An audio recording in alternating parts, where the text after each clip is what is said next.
Hey guys, it's not Cody. Cody, I guess, has been like kidnapped by cats and is currently sitting in a gigantic ball of like happiness and fur or something like that. So while he's dealing with that, you guys are just going to have to deal with me. And for this week's sound off, I'm going to sound off about something that's kind of, sort of near and dear to my heart, and that is the big VR thing that's coming. It's like, virtual reality, VR. We're probably going to get it this year. Valve has announced that they've got their Vive unit that's coming along, and Project Morpheus, Sony's thing, that's going to be coming along sometime in the first half of 2016, according to them.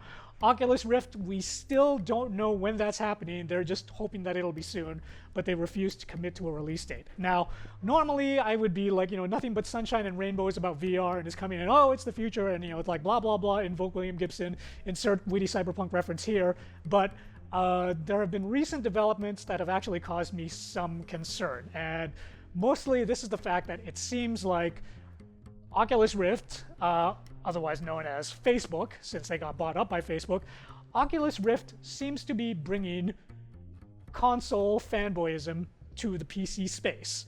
Now, I know that sounds really bizarre, but bear with me. Here's what's happening. They recently announced that the amazing cockpit starfighter simulation game Valkyrie by CCP, which is an offshoot of their EVE Online game, that is actually going to be an Oculus Rift exclusive. It is not going to be playable on Valve's Vive system. So for the first time in quite some time, PC gamers are actually going to be divided in what kind of game they are going to be able to play based on the gear that they're using. It's like, so if you're a gigantic EVE Online fan and you just love space-based first-person starfighter simulators, right now your only alternative for doing that is if you buy the Oculus Rift unit.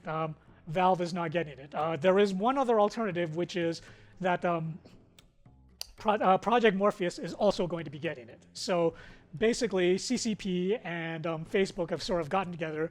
They've held their little meeting, and Facebook decided, okay, that's a console. We don't care what's happening in the console space, but this is the PC space. This is Facebook's territory.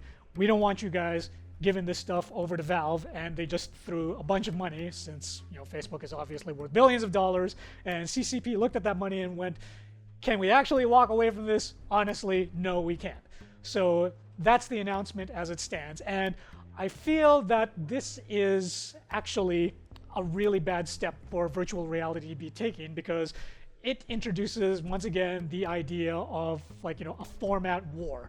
I never thought that I would live to see the day when it was possible that PC guys would be going at each other's throats over Vive is better. No, you stupid fanboy, Oculus Rift is better. But the way things are going now, it looks like that may actually happen. And for a technology this exotic and this expensive and this different to come straight out of the gate, demanding that people have to pick sides, duke it out for a few months or years before they finally settle on the dominant platform, that seems like it's really hurting the technology in the same way that there was the tedious VHS and beta format war, or in the same way that for a while there was like the Xbox 360 guys with HD DVD versus the PS3 guys with Blu-ray. It's like format wars are not good for anybody, but now Facebook and Oculus Rift are introducing exactly that kind of division into the PC space with virtual reality.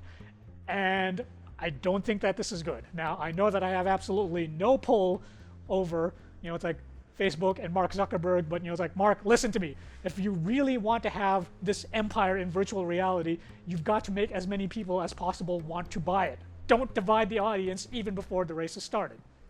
See ya.